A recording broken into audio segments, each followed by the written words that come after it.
ગિરનાર પર્વત પર આવેલ ચોથી ટૂંક એટલે કે ઓઘડ ટૂંક પર દિગંબર જૈન સંપ્રદાયનો ધાર્મિક લેખ લહેરાવી અને ધાર્મિક સૂત્રોચ્ચાર કરવા બાબતે જે વિડીયો વાયરલ થયેલો તે અંતર્ગત જુનાગઢના નાજીના દલિકાના મહંત સોમનાથજી દ્વારા ભવનાથ પોલીસ સ્ટેશન ખાતે નાથ સંપ્રદાયની જે જગ્યા છે પીટીઆર ટ્રસ્ટ જે છે તે મુજબ પણ આ ચોથી ટૂંક એટલે કે ઓઘડ ટૂંકની જગ્યાની માલિકી નાથજીનો જે દલીશો છે તેમના અંતર્ગત આ જગ્યા આવતી હોય તો આ પ્રકારે ધાર્મિક ફ્લેગ લહેરાવી અને ધાર્મિક સૂત્રોચ્ચાર કરી નાથ સંપ્રદાય અને દિગંબર જૈન સંપ્રદાય વચ્ચે કોમી વૈમનસ્ય ફેલાય તે પ્રકારનું કૃત્ય કરેલ હોય।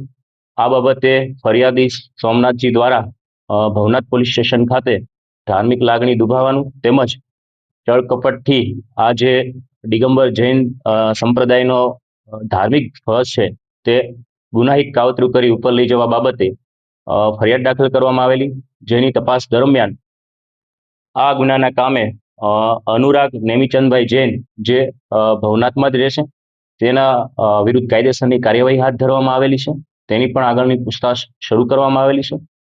સાથે સાથે ગિરનાર કે ભવનાથ ક્ષેત્રમાં ધાર્મિક શાંતિ ડોળાય અને કોઈની ધાર્મિક લાગણી દુભાય તે પ્રકારનું કોઈ પણ કૃત્ય કરનાર અસામાજિક તત્વને ક્યારેય પણ સાથી લેવામાં આવશે નહીં। તે પછી સ્થાનિક હોય કે બહારના રાજ્યમાંથી આવી અને ગિરનારની શાંતિ ડોળવા પ્રયત્ન કરશે તો તેમના વિરુદ્ધ પોલીસ દ્વારા છે એ કડકાઈ મુજબ કાર્યવાહી કરવામાં આવશે।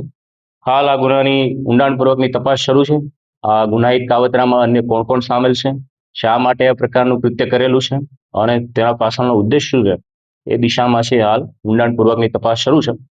અન્ય પણ વિડીયોમાં દેખાતા આરોપીઓની ઓળખ થયા બાદ વધુ વિગતો છે પ્રેસને આપવામાં આવશે।